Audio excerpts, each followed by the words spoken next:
One of the questions I get most often in my work is, when is it time to move on? Should I stay or should I go? Right? What should I do? And so obviously I can't give you the answer, but I can share with you some of the tools that I use in my life to make this very, very personal choice. And sometimes making a decision to move on can be very painful. So it's important that we really assess ourselves and the situation so that we can make a decision that we can be at peace with. That's the most important thing. So the first place I would look, and I ask myself this question, is, have I shown up fully? Have I shown up fully as the person that I want to be in a relationship? Have I given what I wish to receive in this situation? I do a quick self-check to make sure I'm in integrity with my values, with who I say I want to be in any given situation so I can get the most out of it. So that's the first step, and it's very important.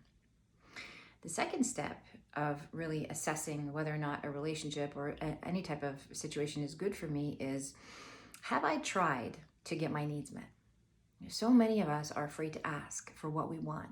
We don't advocate for ourselves. We expect our partners or our friends or our colleagues to guess or to intuit what we need or to anticipate our needs. We want them to know us. We don't want to have to ask, and we expect them to know us without us really allowing them to understand what it is that's important to us, without communicating our needs. So this is a very important body of work, and I would take the time to make sure that we are asking, that we're sharing, and that we're giving other people an opportunity to help us get our needs met. Oftentimes this step alone can really surprise us in terms of who we are in relationship with, and it can start to shift things in whatever situation you find yourself in. It's also important to start advocating for ourselves, because we don't want to walk away from any situation shrouded in doubt or guilt or regret or remorse. We want to be able to be fully transparent in any situation so that we know that our perception of the circumstances is not clouded by any unresolved feelings we may have about ourselves. Right? So it's important to be honest and to tell the truth about where we are, who we are, what we want, and what we need. So in the third step, once you've done 1 and 2, then we can now assess whether or not it's possible for us to get our needs met in this situation. Right? If you've done the work and you've shown up fully and you've been completely transparent and you've advocated for yourself, and now you see that it's really not possible for you to have your needs met in this situation, even though you've asked, then it's okay to move on. Right? And our bodies usually already know the answer to this question. So, give yourself permission to really feel that no. If it's a no, it's okay to let go.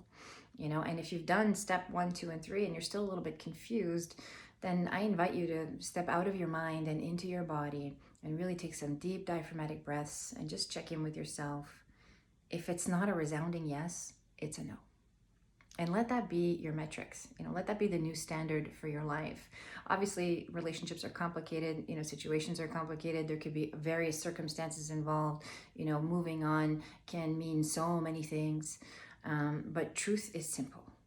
And when we align with truth, we notice that circumstances have a way of working themselves out. Okay? So give yourself permission to be in the truth of where you are in whatever situation you're choosing for yourself, and allow yourself to move out of circumstances that are not nourishing, that are not helping you get your needs met, ultimately not helping you fully expand and fulfill the potential of what's available for you in this life. I hope this was helpful.